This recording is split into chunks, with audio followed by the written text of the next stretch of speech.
आदरणीय हमारे प्रिय सांसद मेरे पिताजी रणदीप सिंह सुरजेवाला,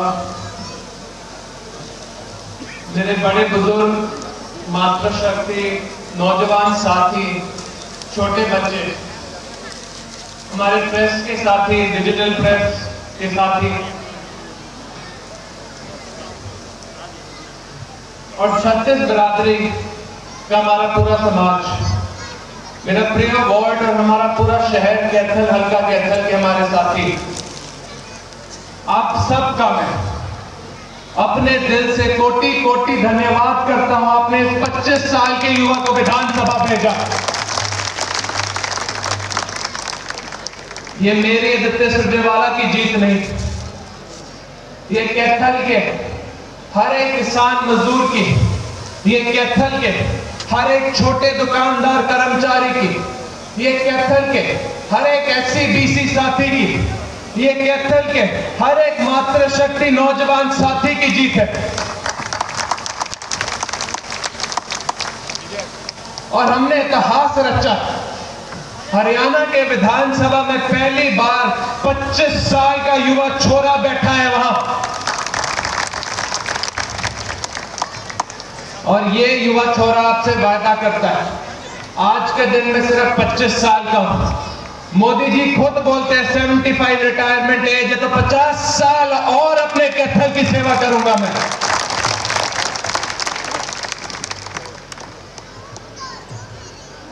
पच्चीस साल का युवा छोरा होने के बावजूद मैं आपको एक चीज और बताना चाहता हूं, डरता नहीं मैं किसी चीज से।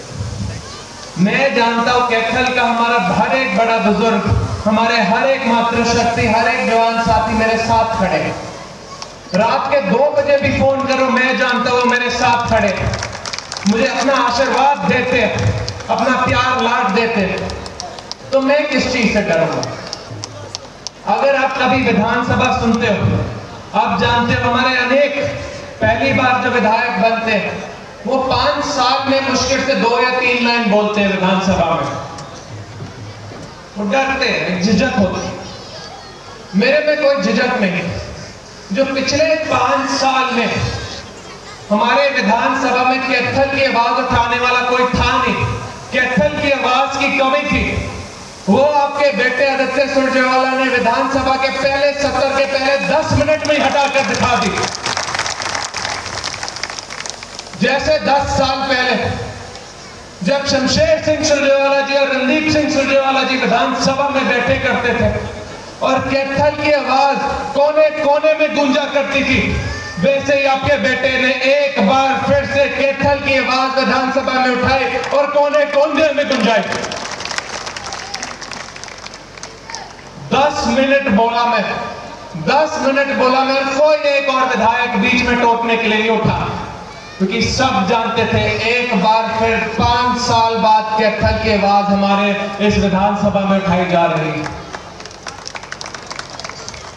और उस 10 मिनट में मैंने 36 बिरादरी की आवाज उठाई, हमारे नौजवान साथियों के साथ जो अन्याय हो रहा है उसकी आवाज उठाई, जो हमारे किसान साथियों के साथ अन्याय हो रहा है उसकी आवाज उठाई, जो हमारे वार्डों के साथ अन्याय हो रहा है उसकी आवाज उठाई। क्योंकि पिछले 5 साल हमारे भाजपा सरकार ने कैथल के साथ सिर्फ अन्याय किया, लेकिन आज के दिन कैथल वासियों के आशीर्वाद के साथ एक लड़का खड़ा है वहां, जो इस अन्याय को नहीं सहने देगा। अब हमारे साथ जो अन्याय होगा उसके बारे में आवाज उठाएगा, कैथल की आवाज उठाएगा, छत्तीस बिरादरी की आवाज उठाएगा। आदित्य सुरजेवाला जी जिंदाबाद, रणदीप सिंह सुरजेवाला जी जिंदाबाद।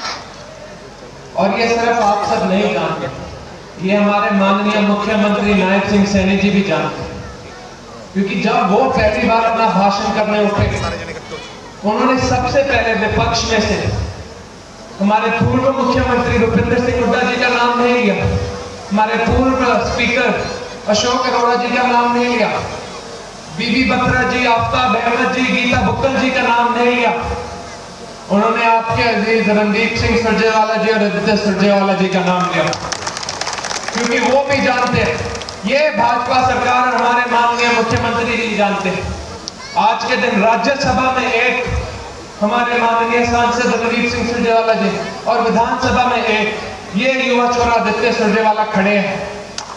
जब भी कोई अन्याय होएगा हमारे साथियों के साथ, छत्तीस बरादरी के साथ, ये आवाज उठाएंगे।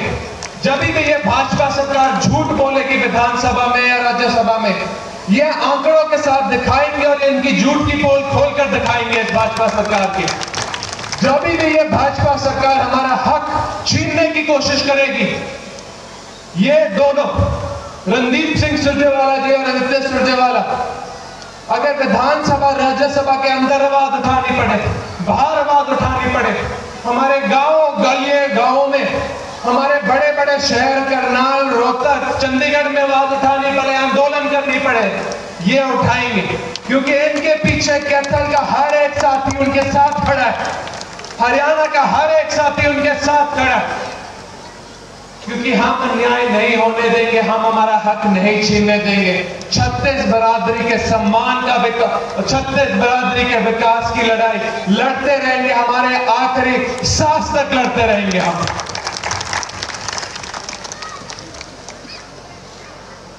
आप मेरा परिवार, 3 पीढ़ी का रिश्ता है हमारा कैथल से। आप सब जानते हैं, जब मैं गलियों में आपको मिलता हूं, चाचा ताऊ बुआ बुलाता हूं। जब अपनी लड़ाई चंडीगढ़ में लड़ता हूं, मैं अपनी परिवार के लिए लड़ता हूं। कठिन से कठिन समय में आप हमारे साथ खड़े रहते हैं और इसी परिवार के नाते मैं आपसे ये बोलना चाहता हूं कि मैं जानता हूं जब भी मेरी मदद की जरूरत, मुझे मदद की जरूरत पड़े, आप मेरे साथ खड़े रहे। आपने अपना बेटा समझ के, मेरा हाथ पकड़ के आपने मुझे चीजें सिखाई, अपना पोता समझ के अपना आशीर्वाद मुझे दिया है, ज्ञान दिया। एक 25 साल के युवा को सब कुछ नहीं पता हो सकता, लेकिन आप जानते हो कोई भी दिक्कत आती है आप मेरे पास आ सकते हो, मुझे बता सकते हो और मैं आपकी आवाज उठाने के लिए खड़ा। अपने सुख दुख में, कैथल के सुख दुख में मैं खड़ा। जब भी कोई दिक्कत है कैथल की, मैं खड़ा। और जो पिछले 5 साल हमारे पूर्व विधायक थे, अपने कैथल के लिए काम नहीं करवा पाए थे, ग्रांट का पैसा नहीं लेकर आ पाए थे, शमशेर सिंह सुरजेवाला जी का पोता, मैं विपक्ष में होते होते आपके लिए ज्यादा ग्रांट का पैसा लेकर आऊंगा। अपने शहर का विकास नहीं रुकने दूंगा मैं, क्योंकि मुझे सिर्फ मेरा परिवार चाहिए। आदमी परिवार से ज्यादा कुछ नहीं मांग सकता इस दुनिया में, क्योंकि साथी को कठिन समय में चले जाते हैं, परिवार कभी भी आपको छोड़ के नहीं जाता। तो मैं अपने परिवार से यही एक विनती कर सकता हूं, आपका बेटा, आपका अजीज अपनी लड़ाई लड़ता रहेगा। इस भाजपा सरकार ने अपने पहले ही 20 दिनों में अनेक ऐसे नए नियम लेकर आए हैं जो हमारे एससी साथियों से, हमारे बीसी साथियों का हक छीनते हैं।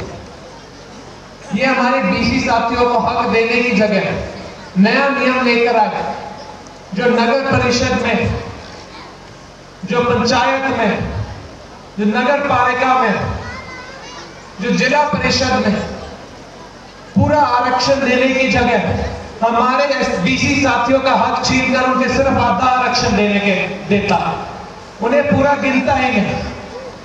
तो अगर हमारे कश्यप समाज के 100 घर है, उन्हें 50 गिनता। अगर हमारे जांगड़ा समाज के 200 घर है, उन्हें 100 गिनता और उसके हिसाब से आरक्षण देता। मैंने हमारे माननीय मुख्यमंत्री जी से पूछा, मुख्यमंत्री जी क्यों हमारे बीसी साथियों को आधा गिना जा रहा है? उनके पास कोई जवाब नहीं था। मैंने पूछा हमारे माननीय मुख्यमंत्री जी से, मुख्यमंत्री जी आप पूरे मुख्यमंत्री हो या आधे मुख्यमंत्री? अगर आधे मुख्यमंत्री हो, दूसरा आधा कौन है आप मुझे बताइए, मैं उससे जाके बात करूंगा।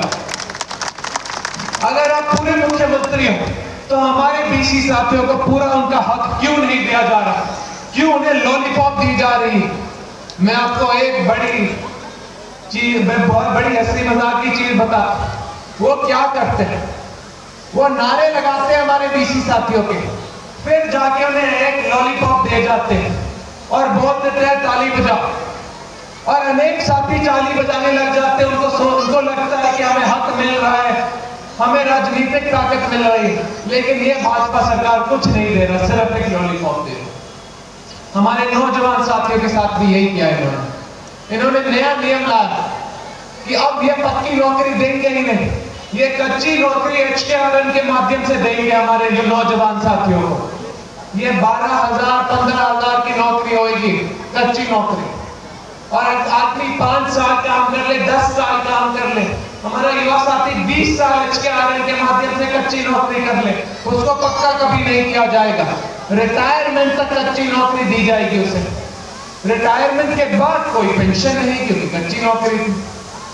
अगर कोई दुर्घटना हो जाए, भगवान ना करे मौत हो जाए हमारे साथी की, उसके परिवार को एक चवन्नी नहीं देंगे ये भाजपा सरकार। एक नई नौकरी परिवार, बच्चे, बीवी को नहीं देंगे भाजपा सरकार। पगार सिर्फ 5 साल में 5% बढ़ाएंगे। अगर आज के दिन 15,000 है, 5 साल बाद 15,750 रुपए करेंगे। मेरी माताएं बैठी हैं, सब जान के 15,000 में किसी का घर नहीं चलता आज के दिन। अगर कोई 25 साल का आज लग जाए, 5 साल बाद 2029 तक, तो अगला 30 साल का हो गया होगा, बीवी होगी, 2 बच्चे होंगे, 15,750 रुपए में भी कैसे घर चलाएगा वो? नहीं चला सकता। और इन्होंने आरक्षण भी सारा हटा दे, क्योंकि कच्ची नौकरी। तो हमारे SC साथी, BC साथी, गरीब साथी, विकलांग साथी, खिलाड़ी साथी, फौजी साथी, किसी को नौकरी का हक नहीं देंगे। ये तो सिस्टम सिंपल बनाया है। 2 लाख रुपए बीजेपी नेता को दे आओ, नौकरी ले जाओ। 2 लाख रुपए नौकरी लगने के लिए, 15,000 रुपए महीने का मिलेगा, 20,000 रुपए का तो खर्चा। तो ये तो नाम की नौकरी हम काम कर रहे हैं, पैसे खर्चने के लिए, पैसे कमाने के लिए।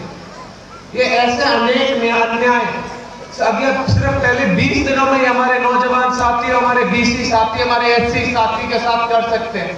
आप खुद सोच सकते हो अगले 5 साल में ये क्या करेंगे।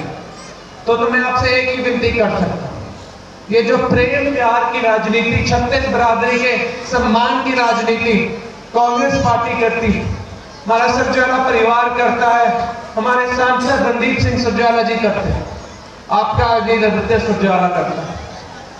मुझे आपकी मदद चाहिए। ये संदेश हमें कैथल के बाहर, क्योंकि कैथल में से 3 से 4 सीटें जीते हैं, कैथल से बाहर पूरे हरियाणा में पहुंचानी। जब हम ये पूरे हरियाणा में पहुंचाएंगे, मैं जानता हूं एक बार फिर से कांग्रेस पार्टी की सरकार लेकर आ पाएंगे, और कैथल का नाम सिर्फ अपने हरियाणा नहीं, पूरे देश में एक बार फिर से रोशन कर पाएंगे।